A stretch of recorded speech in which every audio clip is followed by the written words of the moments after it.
Praise God. దేవుని నామానికి స్తోత్రములు. ఉదయకాలమందు దేవుని యొక్క మాటలను వినడానికి దేవుడు మనకు మరి ఒక అవకాశాన్ని అనుగ్రహించారు. అందరిని బట్టి దేవునికి మనందరం కూడా కృతజ్ఞతాస్తుతులు చెల్లించుదాం. అన్నట్టు దేవుని యొక్క వాక్యాన్ని ఉదయకాలమందు ధ్యానించారా లేదా? వాక్యం ధ్యానించటం, ప్రార్థించటం ఈ రెండు కూడా విశ్వాసికి చాలా అవసరమైనటువంటి అలవాట్లు. ఈ రెండింటిలో కూడా ఏదైనా తప్పిపోయినట్టయితే మనం విశ్వాస జీవితంలో నిలిచి ఉండటానికి ఆటంకాలు అనేకములు వస్తాయి. కీర్తనకారుడు 119వ కీర్తనలో అంటున్నాడు, నీవిచ్చిన వాక్యమును ధ్యానించుటకై నేను రాత్రి జాములు కాక మునుపే నా కన్నులు తెరుచుకొందను అని అంటున్నాడు. రాత్రి జాములు కాక మునిపే నా కన్నులు తెరుచుకుంటాను అంటున్నాడు. మనమంతా మెకానికల్ వరల్డ్లో జీవిస్తున్నాము. అంత హడావుడి, ఉదయం లేచిన దగ్గర నుంచి పనుల ఒత్తిడి, ఈ విధమైన జీవితంలో మనకు పరిశుద్ధ గ్రంథంలోని మాటలను ధ్యానించడానికి సమయం చాలట్లేదు అని చెప్పేవారు అనేక మంది ఈ దినాలలో ఉంటూ ఉన్నారు. అయితే మన ఆత్మలు జీవించడానికి అవసరమైన విషయాలు మనం చేయకపోతే శరీర సంబంధంగా జీవించడానికి, లేదంటే మన బ్రెడ్ని విన్ చేసుకోవడానికి ఎక్కువ సమయాన్ని లేదంటే ప్రాముఖ్యతను ఇస్తూ ఉంటే మరి మన ఆత్మీయ జీవితం ఏమైపోతుంది అనేది కూడా ఆలోచించాలి కదా. ఏదో ఒక వచనం క్యాలెండర్లో చదువుకొని పరుగులు తీస్తూ వెళ్ళిపోవడం అనేది చాలామందిని చూస్తూ ఉన్నాం. తీరిగ్గా కూర్చొని దేవుని మాటలను వినే సమయం కూడా ఉండటం లేదు. చదివే సంగతి పక్కన పెడితే సరే, దేవుని యొక్క మాటలు చదవడానికి ఎక్కువ ప్రాముఖ్యతను మనం ఇద్దాము. అలాగే ప్రార్థించడానికి కూడా ఎక్కువ సమయాన్ని కేటాయించుదాము. ముందుగా ప్రార్థించుకొని ఈ దిన వాక్యాన్ని ధ్యానం చేద్దాం. పరిశుద్ధుడా, మా ప్రియ ప్రభువా, మా రక్షక, మరి యొక్క సూర్యోదయమున మీ పాదముల చెంతకు వచ్చి ఉన్నాము. మీ మాటలు జీవము కలిగిన మాటలు, మమ్మల్ని బ్రతికించేవి తండ్రి. మేము రొట్టె వలన మాత్రం కాదు కానీ మీ నోటి నుండి వచ్చు ప్రతి మాట వలన జీవిస్తాము అని దైవవాక్యం మాకు తెలియజేస్తోంది. మేము ఈ లోకంలో బ్రతికి ఉండాలంటే మీ మాటలు మాకు అవసరం ప్రభువా. ఈరోజు మీరు మాతో ఏం మాట్లాడనై ఉన్నారో వాటిని మేము గ్రహించే హృదయములు కలిగి ఉండుటకు సహాయం చేయమని మీ కుమారుడు మా రక్షకుడు యేసుక్రీస్తు పరిశుద్ధ నామములో ప్రార్థిస్తున్నాము తండ్రి, ఆమేన్. Once again, I would like to welcome you to the morning meditation. Let us turn our Bibles to the book of Exodus, chapter 17, verse 11 onwards. 17వ అధ్యాయము నిర్గమాకాండం గ్రంథం. మోషే తన చెయ్యి పైకెత్తినప్పుడు ఇశ్రాయేలీయులు గెలిచిరి. మోషే తన చెయ్యి దింపినప్పుడు అమాలేకీయులు గెలిచిరి. మోషే చేతులు బరువెక్కగా వారు ఒక రాయి తీసుకొని వచ్చి అతడు దాని మీద కూర్చుండుటకై దాని వేసిరి. అహరోను హూరులు ఒకడు ఈ ప్రక్కన ఒకడు ఆ ప్రక్కన అతని చేతులను ఆదుకొనగా అతని చేతులు సూర్యుడు అస్తమించు వరకు నిలకడగా ఉండెను. సో ఇక్కడ మనం చూస్తున్నటువంటి విషయం ఏంటంటే, అమాలేక్ హైట్స్ మీద జాషువా యుద్ధం చేయడానికి పంపించాడు మోసెస్ యొక్క మీడియేటర్షిప్ని, మోసెస్ యొక్క లీడర్షిప్ని ఇజ్రాయెలైట్స్ ఎప్పటికప్పుడు ఎదురిస్తూనే ఉంటూ ఉన్నారు. వారు వాదం పెట్టుకున్నారు అని 17:2లో మోషేతో వాదించుచు త్రాగుటకు మాకు నీళ్ళిమ్మని అడగగా, మీరు నాతో ఎందుకు వాదిస్తున్నారు? మోషే యొక్క లీడర్షిప్ని వారు ప్రశ్నించేవారిగా ఉన్నారు. ఇంకా వాళ్ళు సణుగుతూ ఉన్నారు. ఇంకా వారు అంటున్నారు, మా అమ్మని, మా పిల్లల్ని, మా పశువుల్ని దప్పి చేత చంపుటకు ఐగుప్తులో నుండి ఇక్కడికి తీసుకొని వచ్చి తిరిగి అని అంటున్నారు. సో ఇటువంటి ప్రశ్నార్థకమైన లీడర్షిప్ పరిస్థితులలో ఉంటూ ఉండగా మోషేను ప్రశ్నిస్తూ ఉండగా ఇంకొక మాట కూడా ఏమంటున్నాడంటే మోషే, కొంతసేపటికి నన్ను వాళ్ళు రాళ్లతో కొట్టి చంపుతారు అని దేవునికి చెప్తున్నాడు. నిజంగానే వీరు మోషే ఎందుకంటాడు ఆ మాట? బహుశా వాళ్ళు రాళ్ళు తీసుకొని చంపేద్దాము, కొట్టి చంపేద్దాం మోజెస్ని అని అనుకుంటూ ఉండడాన్ని బట్టే కదా అంటూ ఉన్నాడు. సో అటువంటి పరిస్థితులలో దేవుడు ఒక లెసన్ టీచ్ చేయాలనుకుంటున్నాడు. మోషే ప్రార్థన చేస్తున్నాడు. ఇక్కడ మోషే తన చేతులు పైకి ఎత్తడం అంటే ఆ స్టాఫ్ ఉంది కదా, తనకి ఇచ్చినటువంటి కర్రను పట్టుకొని పైకి ఎత్తిపెట్టి ఆకాశం వైపు అనగా దేవుని వైపు చూస్తున్నాడు. దేవుని వైపు చూస్తూ, so here we see that Moses is the mediator between God and the Israelites. ఆయన చేతులు పైకెత్తితే ఇజ్రాయేలీలు గెలుస్తున్నారు, ఆయన చేతులు క్రిందికి దించితే అమలెకైట్స్ గెలుస్తున్నారు. ఇప్పుడు ఏం అర్థమవుతుంది అంటే, మోసెస్ని దేవుడు ఏర్పరచుకున్నాడని, ఆయన లీడర్షిప్లోనే మీరు అందరూ కూడా ముందుకు సాగాల్సి ఉంటుందని ఒక క్లియర్ పిక్చర్ని దేవుడు ఇవ్వాలని అనుకుంటున్నాడు. అందుకని ఈ విధమైనటువంటి ఏర్పాటును చేశారు. ఇప్పుడు when the word of God is held high, ఇక్కడ రెండు విషయాలు. ఒకటి ఏంటంటే దేవుని యొక్క మాట. ఒక సంఘంలో దేవుని యొక్క మాటకు ఎప్పుడైతే ఎక్కువ ప్రాధాన్యత ఇస్తారో అప్పుడు ఆ సంఘం విజయోత్సవంతో ముందుకు సాగుతూ వెళ్తూ ఉంటుంది, ఆత్మల యొక్క సంపాదన చేస్తుంది. ఎప్పుడైతే దైవవాక్యాన్ని కాకుండా అనవసరమైన విషయాలను బోధిస్తారో అప్పుడు ఆ చర్చ్ యొక్క పరిస్థితి దిగజారిపోతుంది. So they will be defeated, the church will be defeated. అందుకని we have to hold the word of the Lord high, churches చేయవలసిన పని. అలాగే ఇండివిజువల్స్ కానీ చర్చ్ మెంబర్స్ కానీ చేయవలసింది ఏంటంటే ప్రార్థన. Prayer is the key to the victory. So మనం ఎప్పుడైతే దేవునికి ఇంటర్సెసరీ ప్రేయర్ చేస్తామో దేవుని యొక్క ఇంటర్వెన్షన్ అప్పుడు కలుగుతుంది. అందుకనే తిమోతికి రాస్తూ అపోస్తలుడు పౌలు ఏం చెప్తున్నాడో చూడండి. తిమోతికి రాసిన మొదటి పత్రిక 2వ అధ్యాయం 8వ వచనంలో ఏమంటున్నాడంటే, కావున ప్రతి స్థలమందును పురుషులు కోపమును సంశయమును లేనివారై పవిత్రమైన చేతులెత్తి ప్రార్థన చేయవలనని కోరుచున్నాను. పురుషులు ప్రార్థించడం అంటే అది కుటుంబానికి యజమానిగా పురుషులు చేయవలసినటువంటి పని. ఇప్పుడు మన దేశంలో చూస్తే చాలాసార్లు స్త్రీల సంఖ్య సంఘంలో ఎక్కువ ఉంటుంది. ప్రార్థన కోడికలకు స్త్రీలు ఎక్కువ వస్తుంటారు, పురుషులు తక్కువగా వస్తుంటారు. ఎందుకంటే పురుషులు బ్రెడ్ విన్నర్స్ కాబట్టి. ఇప్పుడు అందరూ ఒకటైపోయారు అనుకోండి, స్త్రీలు పురుషులు ఇద్దరు కూడా భార్యాభర్తలు ఇద్దరు పని చేస్తున్నారు కదా. అయితే ఎక్కువ శాతం మనం చూసేది ఏంటంటే స్త్రీలు ఎక్కువగా సంఘంలో కనిపిస్తూ ఉంటారు, ఎక్కువగా ప్రార్థించడం మనం చూస్తుంటాం. పురుషులు ప్రార్థించాలి అని ఇక్కడ అపోస్తలుడు పౌలు చెప్తున్నాడు. పవిత్రమైన చేతులెత్తి ప్రార్థన చేసేటువంటి వారిగా ప్రతి సమయంలోనూ ప్రతి విధమైన ప్రార్థన చేయాలి అని ఎఫెసీయులకు రాస్తూ అపోస్తలుడు పౌలు అదే విషయాన్ని ప్రేయర్ యొక్క ఇంపార్టెన్స్ని గురించి చెప్తున్నాడు. ఆత్మ వలన ప్రతి సమయమందును ప్రతి విధమైన ప్రార్థనను విజ్ఞాపనను చేయుచు ఆ విషయమై సమస్త పరిశుద్ధుల నిమిత్తం పూర్ణమైన పట్టుదలతో విజ్ఞాపన చేయుచు మెలకువగా ఉండుడి. ప్రతి సమయమందు ప్రతి విధమైన ప్రార్థన విజ్ఞాపనలను చేయాలి. సో అప్పుడు దేవుని యొక్క ఇంటర్వెన్షన్ ఉంటుంది. సో ఈ విధంగా మోషే తన యొక్క చేతులు పైకెత్తినప్పుడు గెలుస్తూ ఉన్నాడు కదా. బరువు ఎక్కినప్పుడు వీరేం చేస్తున్నారు?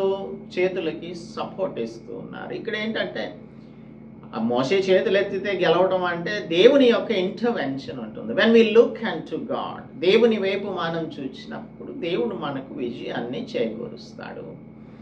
సమూయేలు గ్రంథంలో దావీదు గొలియాతును ఎదిరించినప్పుడు చూద్దాము. మొదటి సమూయేలు గ్రంథం 17వ అధ్యాయంలో 17వ అధ్యాయం 46 నుంచి 49 వరకు చూసినట్టయితే డేవిడ్ అంటున్నటువంటి మాటలు అప్పుడు 47వ వచనం, అప్పుడు యెహోవా కత్తి చేతను ఈట చేతను రక్షించువాడు కాడని ఈ దండు వారందరూ తెలుసుకొందరు. యుద్ధం యెహోవాదే, ఆయన మిమ్మును మా చేతికి అప్పగించును అని చెప్పాడు. సో ఆ తర్వాత ఏం జరిగిందో మనకు తెలుసు, గొల్లియాతుని ఏ విధంగా జయించాడు. So the battle is the Lord's, దేవునిదే యుద్ధం. బ్యాటిల్ ఈజ్ ద లార్డ్స్, యెహోవాదే యుద్ధం, యెహోవాదే అని అంటున్నాడు. అలాగే యెహోషాపాతు సమయంలో మనం 2వ దినవృత్తాంతముల గ్రంథంలో చూసినట్టయితే 20వ అధ్యాయంలో 2 Chronicles chapter 20 verses 14 onwards చూస్తే 14వ వచనంలో, అప్పుడు జహాజియేల్ అని ఒక యాజకుడు ఉన్నాడు, లేవీయుడు ఉన్నాడు. లేవీయుడగు యహాజియేలు సమాజంలో ఉన్నాడు. యెహోవా ఆత్మ అతని మీదకి రాగా అతడిలాగు ప్రకటించాను. ఏమంటున్నాడు? యెహోవా సెలవిచ్చినదేమనగా 15వ వచనంలో, ఈ గొప్ప సైన్యం నాకు మీరు భయపడకుడి, జడియకుడి, ఈ యుద్ధం మీరు కాదు దేవుడే జరిగించును అని అంటున్నాడు. సో రేపు మీరు బయలుదేరి వారి మీద యుద్ధం చేయండి అని చెప్తూ ఉన్నాడు. ఎందుకంటే ఇక్కడ ముందు చూసినట్టయితే మోయాబీలు, అమ్మోనీయులు, మయోనీయులలో కొందరు దండెత్తి యెహోషాపాతు మీదకి వచ్చారు. అప్పుడు జహాజియేల్ చెప్తూ ఉన్నాడు, యెహోవా యుద్ధం చేసేది యెహోవాయే, కాబట్టి మీరు భయపడద్దు, యుద్ధం మీరు కాదు దేవుడే జరిగిస్తాడు. సో మోసే చేతులు ఎత్తడం వల్ల, మోసే వలన గెలవడం కాదు, కానీ అది దేవుని యొక్క ఇంటర్వెన్షన్ వలన వారు గెలవడానికి దేవుడు అవకాశాన్ని ఇస్తున్నాడు. 17:7లో మనం చూస్తే అసలు వారి మధ్యన యెహోవా ఉన్నాడా లేదా అనేది ఒక ప్రశ్నార్థకంగా వారు అడుగుతూ ఉన్నారు. యెహోవా మన మధ్య ఉన్నాడో లేడో అని వారు యెహోవాను శోధించారు అని రాయబడి ఉంది. సో ఆయన ఉన్నాడు అని నిరూపించడానికి దేవుడు అమలేఖైట్స్ని పంపించాడు. సో దేవుడు మాత్రమే ఇశ్రాయేలీయులను కాపాడగలడు అనే విషయం, మోషే యొక్క లీడర్షిప్లోనే దేవుడు కార్యక్రమం జరిగించాలని అనుకుంటున్నాడు అనే విషయాన్ని స్పష్టం చేయడానికి ఈ విధమైనటువంటి ఏర్పాటును దేవుడు చేశాడు. So who is the mediator or who is the leader అంటే మోసెస్ ఈజ్ ద లీడర్. ఎప్పుడైతే మోసే చేతులు ఎత్తాడో అప్పుడు 13వ వచనం, యెహోషువ కత్తి వాడి చేత అమాలేకు రాజును అతని జనులను గెలిచెను. ఇది యెహోషువ యొక్క గొప్పతనం కాదు. అపొస్తలుడు పౌలు కొరింథీయులకు రాసిన 2వ పత్రిక 3వ అధ్యాయం 5వ వచనంలో చెప్తూ ఉన్నాడు, మా వలనే మాత్రం కూడా కానే కాదు. 2వ కొరింథీయులకు రాసిన 2వ పత్రిక 3:5లో చెప్తూ ఉన్నాడు. చూడండి, 3:5లో, క్రీస్తు ద్వారా దేవుని ఎడల మాకు ఇట్టి నమ్మకం కలదు, మా వలన ఏదైనా అయినట్లుగా ఆలోచించుటకు మాయంతట మేమే సమర్థులం కాదు. సామర్థ్యం మాది కాదు, మా సామర్థ్యం దేవుని వలననే కలిగినది అని అంటున్నాడు. సో ఇప్పుడు సామర్థ్యం ఎవరి వలన కలిగింది? Our adequacy is not our adequacy, but it is the Lord's adequacy. మనకు ఇచ్చిన సామర్థ్యం దేవుడు ఇచ్చినటువంటిది కాబట్టి, సో దేవుని యొక్క సామర్థ్యంతోనే మనం గెలవగలుగుతాం. జాషువా తనంతటి తాను గెలవలేదు, దేవుడు అనుగ్రహించిన సామర్థ్యం చేత గెలిచాడు అనేది స్పష్టం. అప్పుడు యెహోవా మోషేతో ఇట్లా అంటున్నాడు. ఇక్కడ ఒక ఇంట్రెస్టింగ్ అబ్జర్వేషన్ చూడాలి. అమాలేకైట్స్ ఇజ్రాయిలైట్స్ ఒక ఫస్ట్ వార్ని ఫేస్ చేస్తున్నారు కదా. ఈ ఫస్ట్ వార్లో గెలిచారు అని మనం చూస్తున్నాం. వీరు గెలిచారు. అయితే the people who defeated the Amalekites were defeated by Amalekites. First మన యొక్క బ్యాటిల్ని మన యొక్క స్ట్రెంగ్త్తో, మన బలంతో గనక పోరాడాలని అనుకుంటే మనం ఓడిపోతాము అనేది 14వ అధ్యాయంలో సంఖ్యాకాండంలో 45వ వచనం చూసినట్టయితే మనం తెలుసుకోవచ్చు. సంఖ్యాకాండం 14వ అధ్యాయంలో 14వ అధ్యాయంలో వీరి మీద ఓడిపోయారు, అమలకైట్స్ మీద ఓడిపోయారు. అప్పుడు ఆ కొండ మీద నివాసముగానున్న అమాలేకీయులను కనానీయులను దిగివచ్చి వారిని కొట్టి హోర్మా వరకు వారిని తరిమి హతం చేసిరి. ఇజ్రాయిలైట్స్ ఈ వేగు చూడడానికి వెళ్ళొచ్చిన తర్వాత బ్యాడ్ రిపోర్ట్స్ని తీసుకొచ్చారు. ఆ తర్వాత జరిగినటువంటి విషయం ఇది. దేవుడు వారి మధ్యన లేకుండా వారు వెళ్ళి యుద్ధం చేయాలని అనుకున్నప్పుడు వారు ఓడిపోయారు. They were defeated by the Amalekites. Next ఇంకొక విషయం ఏంటంటే 14వ వచనంలో అమాలేకీయుల పేరు ఆకాశం క్రింద నుండకుండా బొత్తిగా తుడిచివేయుదును గనుక జ్ఞాపకార్థంగా గ్రంథంలో దీన్ని వ్రాసి యెహోషువకు వినిపించుము అని అంటున్నాడు. మోసెస్ రికార్డ్ చేస్తూ ఉంటాడు, అన్ని విషయాలను రికార్డ్ చేస్తూ ఉంటాడు. 33వ అధ్యాయంలోనే సంఖ్యాకాండంలో చూస్తే మోషే అహరోనుల వలన తమ తమ సేనల చొప్పున ఐగుప్తు దేశంలో నుండి బయలుదేరి వచ్చిన ఇజ్రాయేలీలు చేసిన ప్రయాణములు ఇవి. మోషే యెహోవా సెలవిచ్చిన ప్రకారం వారి ప్రయాణములను బట్టి వారి సంచార క్రమములను వ్రాసెను అని. అలాగే దీనిని మనం ఇంకా ద్వితీయోపదేశకాండం 31వ అధ్యాయంలో కూడా తెలుసుకోవచ్చు. మోసెస్ వీటన్నింటినీ కూడా రికార్డ్ చేశాడు. తర్వాత 15వ వచనం, తరువాత మోషే ఒక బలిపీఠం కట్టి దానికి యెహోవా నిసి అని పేరు పెట్టాడు. The lord is my banner, the lord is my banner అనగా ధ్వజము అని ఒక పేరు పెట్టాడు. మనకు పరిశుద్ధ గ్రంథంలో 12 సార్లు ఆల్టర్స్ని కట్టినట్టు, బలిపీఠాలు కట్టినట్టుగా చదువుకుంటాం. 8వ అధ్యాయంలో ఆదికాండం 8:20లో, 12:8లో, 13:18లో, 26:25లో, 35:7లో, అలాగే నిర్గమకాండం గ్రంథంలో 17 అధ్యాయంలో 15వ వచనంలో ఇక్కడ మనం చూస్తున్నాం కదా అది. అలాగనే 24:4లోను 32:5లోను కూడా ఈ బలిపీఠాలు కట్టినట్టుగాను, యెహోషువ గ్రంథంలో 8:30లో, న్యాయాధిపతుల గ్రంథం 6వ అధ్యాయం 24వ వచనంలో, 1 సాముయేలు గ్రంథం 14:35లో, 1 రాజుల గ్రంథం 18:32లో బలిపీఠాలను గురించి చదువుతాం. ఇదంతా కూడా ఏంటి అంటే దేవుని వైపు మనం చూడాలి అని బలిపీఠాలు మనకు తెలియజేస్తున్నాయి. కీర్తనకారుడు 25వ కీర్తన 15వ వచనంలో, నా కనుదృష్టి ఎల్లప్పుడూ యెహోవా వైపునకే తిరిగి ఉన్నది అని అంటాడు. My eyes are continually toward the Lord. కీర్తనకారుడు ఇంకా 118వ కీర్తనలో ఇందాక మనం ఒక విషయాన్ని 48వ వచనంలో నుంచి కోట్ చేసుకున్నాం. 119:48లో, నీవిచ్చిన వాక్యమును ధ్యానించుటకై నా కన్నులు రాత్రి జాములు కాకమునిపే తెరుచుకొందును అని అంటున్నాడు. అలాగే 18వ వచనంలో, నీ ధర్మశాస్త్రమందు ఆశ్చర్యమైన సంగతులను చూచినట్లు నా కన్నులు తెరువుము అని అంటాడు. 118లోనే 82వ వచనం, నా కన్నులు నీవిచ్చిన మాట కొరకు కనిపెట్టుకొని క్షీణించుచున్నవి అని అంటాడు. నీ రక్షణ కొరకు నీతిగల నీ మాటల కొరకు నా కన్నులు క్షీణించుచున్నవి అని 123వ వచనంలో అంటాడు. అలాగే 141:8లో, యెహోవా నా ప్రభువా, నా కన్నులు నీ తట్టు చూచుచున్నవి, నీ శరణు జొచ్చి ఉన్నాను, నా ప్రాణమును ధారపోయకము అని అంటాడు.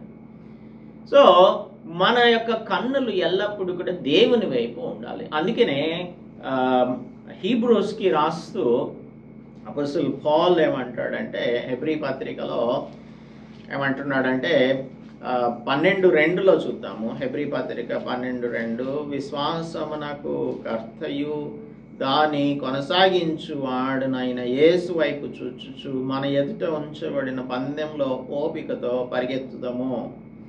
తన ఎదుట ఉంచబడిన ఆనందం కొరకై అవమానంను నిర్లక్ష్యపెట్టి శిలువ సహించి దేవుని సింహాసనం యొక్క కుడి పార్శ్వమున ఆసీనుడై ఉన్నాడు.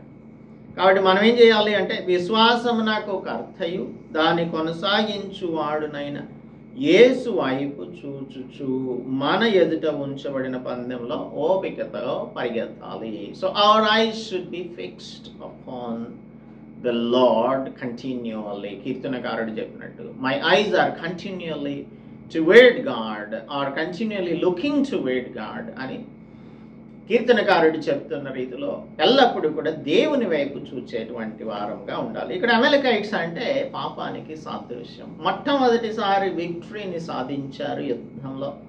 మొట్టమొదటి డిఫీట్ కూడా అమెలికైట్స్ మీదనే వచ్చింది. అంటే when we give ourselves to the flesh, అమెలికైట్స్ అంటే శరీర సంబంధమైన క్రియలకు గుర్తు.